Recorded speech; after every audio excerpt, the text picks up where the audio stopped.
नमस्कार बंधुन मु आपन स्वागत करछि नुआ ब्लॉग रे। आज आम राजू भाई मोर महाविनायक बुली जीव घर बाहर चलतु आम प्रथमे महाविनायक पर्वत उपरू पलि आसिलु। पहाच बाट न जा रास्ता बाटे गाड़ी पलि आलु। राजू भाई हूँ प्रकृति प्रेमी से प्रकृति को अनुभव कर फोटो उठे मत कही आम फोटो उठेबू क्या हाय कले डाकुं। चलते ए तौक जा मेना तौक जीव ये लोक काठ फाठ नौ जंगल माने घर चलिए आठी माने एक्सीडेंट हमार संभावना अच्छी आप आस्ते आस्ते जीवे ना दुर्घटना घटी पारे। आठी आप जहाँ भी गाड़ी चेक करके ब्रेक थी दरकार ना दुर्घटना हे।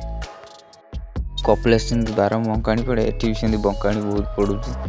आम प्रकृति को अनुभव कर तौक जाऊँ आम टुलुआ दारिका भेट हेले फोटो उठाऊँ पोज दे। राजू भाई मत कहले आउट मोरी फोटोटा आम तौक चलू पुणी तौक जावा बाटे आम पार्क देखा मिलला है। देखो ये घर तौक आम पार्क भी जा मंदिर को आगे जावा आम ए तले पहुँची गलुणु। चलतु देखो यहाँ हूँ पार्क ये गेटा सामनारू आकर तलपटे भी रास्ता अच्छे आप भी आसपारे दर्पणी करूँ। आम कसुचु ए मंदिर एटा आम से बाट आसू धोई धाई हो पवित्र होगी मनोरंजन ये पार्क होती आप बुली पारे। भगवान पाखु आसवे ये हूँ गोटे पंचशक्ति माने पीठस्थली। ये कह जाए भगवान गणेश को मुंड ये लगी जिते भगवान शिव क्रोध रे माने काटी देते देखो यहाँ मुख्य गेट गणेश काटी देते से टाइम रे माने अच्छी पीठस्थली आ राजू एवं धोईवा जाऊँ मुझे धोईब धोई सारी आम माने सबू माने ये माने पवित्र होगी मंदिर को प्रवेश करवा। ये भी गाधेया सुविधा अच्छी ये माकड़ मान भी खाद्य व्यवस्था आप करें माने किसी दान करें माकड़ मान खावा किसी देपर। आम पाखे ए कि ना बोली आम कम पैसा आनु से पार्नु आम जीवु। चलतु मुझे चंदन फंदन लगे सारे चल मंदिर भीतर को जीवा प्रवेश करना। मु आसी मैंने आप पूरा बाहर चारिकर पूरा टोटाली बुलेकी देखेबी आप देखते ये महाविनायक माने बाहर कर सब दुकान फुकान पड़ी। आम संक्रांति आज आसीचु आज एत लोक भिड़ ना आ शिवरात्रि माने लोक केमी मंदिर भीतर प्रवेश करने बहुत कष्ट हो कष्ट कले कृष्ण मिलती गोटे अच्छी कथा पौराणिक कथा। आपड़ ये भोग फोग किणी नहीं पारे मंदिर को जावाई आपण माने किसी देखो बहुत सामग्री अच्छी।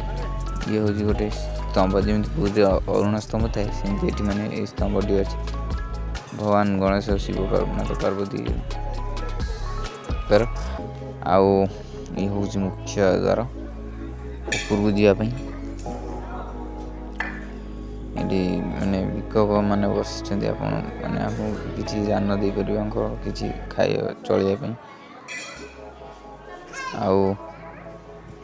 सरी चलिए न किसी माने पेट पोषापी ये नवग्रह अच्छा नना भी बस कुनी नना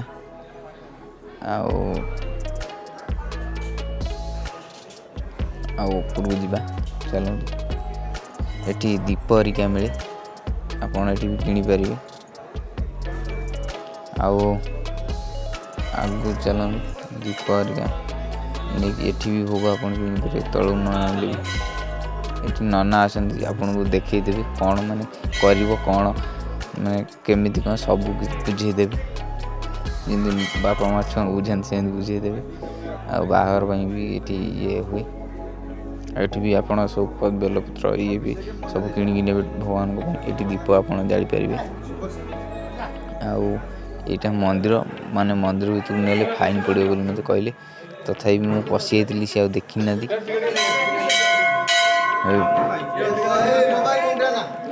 ତାପରେ ମୋତେ ପାର୍ଟି କଲେ ମୁଁ ପଳେଇ ଆଇଲି, କହିଲେ କାହିଁ ଫଟୋ ମାନେ ଭିଡ଼ିଓ କରୁଛ। ଆଉ ମୁଁ ଦୀପ ଏବେ ଚାଲିଲି, ରାଜୁ ଭାଇ ବି ଚାଲିଲେ ଭକ୍ତିର ସହ। ଆଉ ଏବେ ଆମେ ମୋ ହାତ ତାତିଗଲା। ଚାଲନ୍ତୁ। ଜୟ ଶିବ ଶଙ୍କର, ହର ହର ମହାଦେବ, ଜୟ ଗଣପତି ମାତା ପାର୍ବତୀ। ଆଉ ଏବେ ଆମେ ଚାଲିଲୁ। ଏଠି ଆପଣ ମାନସିକ କରିଥିଲେ ଏଠି ମାନେ ଇଏ ବାନ୍ଧି ପାରିବେ। ଆପଣ ଏଠି ଉପରକୁ ବନ ଦୁର୍ଗା ଉପରେ ଅଛନ୍ତି। ଆମେ ମନ୍ଦିର ପରିକ୍ରମା କରୁଛୁ। ଆଉ ଆପଣ ବନ ଦୁର୍ଗା ଅଛନ୍ତି ମାତା, ଆପଣ ଯାଇପାରିବେ। ଏଠି ପୁଣି ଗୋଡ଼ ହାତ ଧୋଇ ପାରିବେ ବ୍ୟବସ୍ଥା ଅଛି। ଏଠି ଝର ପଡ଼ିଛି ପୁରା ଟୋଟାଲି। ଆପଣ ଏଠି ପ୍ରସାଦ ବ୍ୟବସ୍ଥା ଉପରେ ଅଛି, ତଳେ ବି ଅଛି, ଆପଣ ଖାଇପାରିବେ ହନୁମାନ ମନ୍ଦିରରେ। ଆଉ ଆମେ ଏବେ ଉପରକୁ ଯାଉଛୁ, ଅଷ୍ଟଶମ୍ଭୁ ମନ୍ଦିର ବି ଅଛି। ଆମେ ଏବେ ରାଜୁଭାଇର ମୋର ଚାଲିଲୁ ମନ୍ଦିର ଉପରକୁ। ଦେଖନ୍ତୁ ଇଏ ହେଉଛି ମାନେ ତା ଉପର ମହାବିନାୟକ ମନ୍ଦିରର ଉପର ଦୃଶ୍ୟ। 2025ର ଭିଡ଼ିଓ ଇଏ। ଏବେ 2026 ହୋଇଯାଇଛି। ମୁଁ ଭିଡ଼ିଓଟାକୁ ରଖିଦେଇଥିଲି, ଅପଲୋଡ଼ କରିପାରିନଥିଲି। ଆଉ ଇଏ ଦେଖନ୍ତୁ କେତେ ଚିତ୍ର ହେଇଛି, ପୁରା ମାନେ ସାଂସ୍କୃତିକ ଚିତ୍ର। ମାନେ ଆମ ସବୁ ଭଗବାନଙ୍କର, ବିଷ୍ଣୁଙ୍କର କେତେ ଅବତାର, ଆଉ ସବୁ ପ୍ରକାର ଏଠି ଅଛି ଚିତ୍ର ଭଗବାନଙ୍କର। ଏ ସବୁ ପିଲାମାନେ ଦେଖୁଛନ୍ତି। ମୁଁ ଆପଣଙ୍କୁ ଦେଖୁଛି 2025ର ଦୃଶ୍ୟ। ଆଉ ଏଠି ରାଧାକୃଷ୍ଣଙ୍କ ମନ୍ଦିର ବି ଅଛି। ଆମେ ସବୁ ମନ୍ଦିର ବୁଲିବାଟା ବି ମାନେ ଆମ ପକ୍ଷେ ଠିକ୍ ହେଉନି, କିନ୍ତୁ ଆମେ ଏଇ ରାଧାକୃଷ୍ଣ ମନ୍ଦିରକୁ ଯିବୁ। ଚାଲନ୍ତୁ ଏବେ ଯିବା। ଏଇ ନନା ବଇଛନ୍ତି ଆଗରେ, ଆମେ କିଛି ଦକ୍ଷିଣା ବି ଦେଇପାରନ୍ତି। ଆଉ ଏଠି ଆସିବେ ମାନେ ଫ୍ରି, ଏଠି ମାନେ ଦର୍ଶନ କରିବେ। ବାମନ ଅବତାର ଆମେ ଦର୍ଶନ କଲୁ, ଭଗବାନ ବାମନ ଅବତାର। ଆଉ ଏଠି ଜଗନ୍ନାଥ, ମାତା ପାର୍ବତୀ, ସୁଭଦ୍ରା ଅଛନ୍ତି। ମନ୍ଦିରଟା ସ୍ୱତନ୍ତ୍ର ରାଧାକୃଷ୍ଣଙ୍କ ପାଇଁ ପ୍ରସିଦ୍ଧ। ଆଉ ଏଠି ଜଗନ୍ନାଥ, ବଳଭଦ୍ର, ମାତା ସୁଭଦ୍ରା ଅଛନ୍ତି, ମୁଁ ଆପଣଙ୍କୁ କହିଛି। ଆଉ ଏଠି ଯେଉଁଠି ଶିବ ଅଛନ୍ତି ସେଠି ବି ଅଛନ୍ତି। ଇଏ ନୃସିଂହ ଅବତାର। ସେଠି ଭଗବାନ ବିଷ୍ଣୁ ବି ଅଛନ୍ତି, ଯେଉଁଠି ଶିବ ଅଛନ୍ତି। ଆଉ ବ୍ରହ୍ମା କିଛି ଅଭିଶାପ ପାଇଁ ସେ ପୃଥିବୀ ପୃଷ୍ଠରେ ପୂଜା ପାଇପାରିନଥିଲେ, ଆଉ ସିଏ ବି 3 ଭାଇ ପୂଜା ପାଇଥାନ୍ତି। ଆଉ ଏବେ ଶେଷରେ ଆମେ ପୁଣି ମନ୍ଦିର ଦର୍ଶନ କରି ପଳାଇବା, ଭଗବାନଙ୍କର ଦର୍ଶନ କରି ପ୍ରଭୁ ମହାବିନାୟକ ଆମେ ଏବେ ଯିବୁ। ଦେଖନ୍ତୁ ସେ ମୂର୍ତ୍ତି, ଯେ ପଥର ପାତାଳ ଇଏ ଠାକୁର ପ୍ରଭୁ।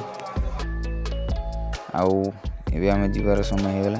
ଏଠି ଆପଣ ପ୍ରସାଦ ସେବନ କରିପାରିବେ ପଇସା ଦେଇ। ଆଉ ଉପରକୁ ଆମେ ଯିବା, ଦେଖେଇବି ଆପଣଙ୍କୁ ମୁଁ କେମିତି କ'ଣ ଟିକେଟ୍ ଫିକେଟ୍। ଆଉ ଲେଖା ହେଇଛି ପ୍ରସାଦ ସେବନ ପାଇଁ ଓଡ଼ିଆରେ।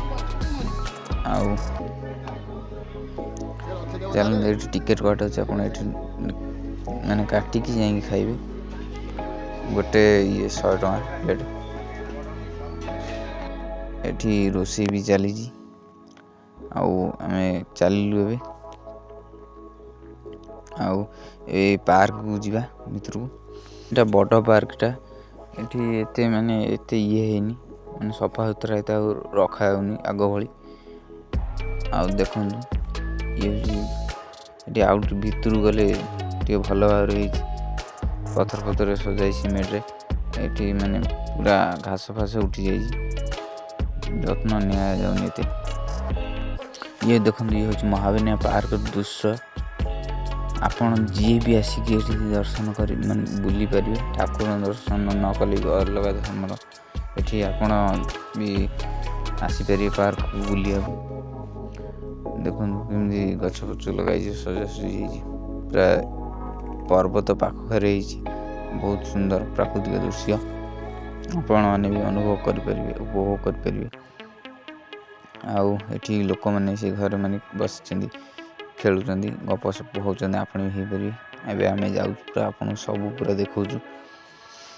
ଏଠି ଦିଦିମାନେ ବସିଛନ୍ତି, ଆଉ ସାର୍ମାନେ ବି ବସିଛନ୍ତି। ଆଉ ଏଠି ଆପଣ ବସିପାରିବେ ଛାଇ ଦେହରେ। ଆଉ ଏବେ ଆମେ ଯିବା।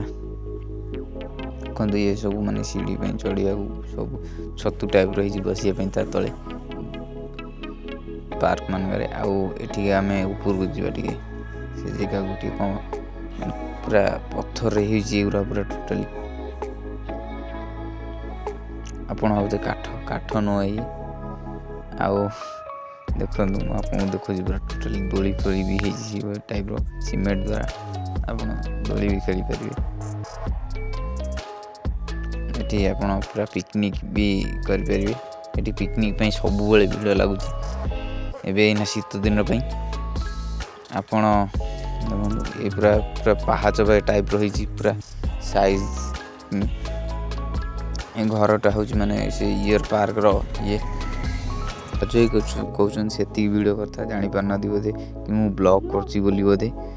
ଆଉ ଏବେ ଆମେ ଟିକେ ଚଢ଼ି ଫଟୋ ରିଲ୍ସ କରିବେ ଟୁଲାଦାରିକି। ଏବେ ଆମେ ଆସିଗଲୁ ସେଇ ଘର ଉପରକୁ।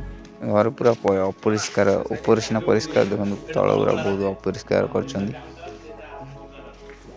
ଆଉ ଏବେ ଆମେ ଯିବା, ଚାଲନ୍ତୁ। ଯିବା ପୂର୍ବରୁ ଆମେ ଟୁଲାଦା ରିଲ୍ ଦେଖିଦେବା। ଟୁଲାଦା ରିଲ୍ କରୁଛନ୍ତି।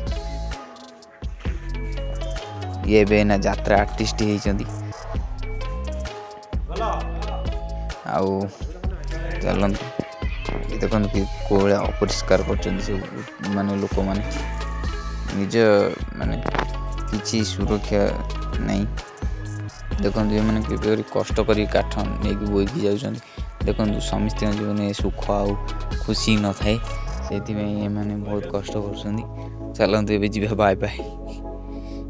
ଆଉ ସେମାନେ ରିଲ୍ସ କରିଥିଲେ, ମୋର ବି ଟିକେ ଚାଲିବା ପାଇଁ ଇଚ୍ଛା ହେଲା ଏଇଠି ରିଲ୍ କରିବା ପାଇଁ। ଆଉ ମୁଁ ଚାଲିକି ଆସିଲି, ତ ସେଠି ଟିକେ ମୋ ଛୋଟବେଳ କଥା ମନେ ପଡ଼ିବାରୁ ମୁଁ ଡେଇଁ ପଇଲି। ଏଇ ପୁଷ୍ପ ଗଛ ଆପଣ ଦେଖଉଛି ମୁଁ ଯେମିତି କଣ୍ଟାକୁ ମାନେ ସୁରକ୍ଷା ଦେଉଛି, ଆଉ ମାଳିଆ ଆସିବା ପୂର୍ବରୁ ସେମିତି ଆପଣ ବି ପାର୍କକୁ ସୁରକ୍ଷା ଦେବେ। ତାହେଲେ ଯାଇକି ପୁଷ୍ପ ପରି ସେ ସୁନ୍ଦର ଦେଖାଯିବ। ଆଉ ଏବେ ଆମେ ବିଦାୟ ନେବାର ସମୟ ଆସିଗଲା। ହର ହର ମହାଦେବ, ମହାପ୍ରଭୁ ମହାବିନାୟକ। ଏବେ ଆମେ ବାହାରିଲୁ ଘରକୁ ଯିବା ପାଇଁ। ଚାଲନ୍ତୁ ଯିବା। ମୁଁ ଆପଣଙ୍କୁ ରାସ୍ତା ଦେଖେଇଦେବି, ଆପଣ କେବେ ଭୁଲି ନ ଯାଆନ୍ତୁ, ସେଥିପାଇଁ ଚାଲନ୍ତୁ। ଏବେ ଆମେ ଛାତି ଚିରି ଦେଲେ ତୁର ଫିଲ୍ମ ସୁଟିଂ ହେଇଥିଲା ମହାବିନାୟକରେ। ମୁଁ ଭାବୁଥିଲି ଗୋଟେ ଫିଲ୍ମ ଦେଖୁଥିଲି, ଜାଣିଲି ସେ ଛାତି ଚିରି ଦେଲେ ତୁ ଫିଲ୍ମଟା ଏଇଠି ପୁରା ଏକ୍ଜାକ୍ଟ ସେଇ ଜାଗାରେ ହେଇଛି। ଆପଣଙ୍କୁ ଚାଲନ୍ତୁ ମୁଁ ଆପଣଙ୍କୁ ଦେଖେଇବି ତଳକୁ। ଏଠି ଛାତି ଚିରି ଦେଲେ ତୁ ଯେଉଁ ପ୍ରଥମ ସୁଟିଂ ହେଇଥିଲା ଅନୁଭବ ମହାନ୍ତି ଛୋଟବେଳର ଫଟୋ, ଆଉ ତାଙ୍କ ବାପା ମା'। ଏବେ ଚାଲନ୍ତୁ, ଏଇ ଆସିଗଲା ବାଁ କରେ ଯେଉଁ ଗଲାବେଳକୁ ପଡ଼ିବ ପ୍ରଭୁ ହନୁମାନଙ୍କର ମନ୍ଦିର। ଏଇ କରେ ଏଇ ହନୁମାନ ମନ୍ଦିର ପୁରା ଛାତି ଦେଲେ ତ ଫିଲ୍ମଟା ସୁଟିଂ ହେଇଥିଲା। ଏଠି ଆପଣ ଲାଷ୍ଟକୁ ପ୍ରସାଦ ବି ପାଇପାରିବେ, 60 ଟଙ୍କା ମିଲ୍ 70 ଟଙ୍କା। ଆଉ ଆମେ ପାଇଲୁ, ଏବେ ଯିବୁ। ଉପରେ ଖାଇଲୁନୁ, ତଳେ ଖାଇଲୁ, ଏଠି ରହିଲୁ, ଖାଇକି ଯିବୁ। ଚାଲନ୍ତୁ। ଜୟ ମହାବିନାୟକ ପ୍ରଭୁ।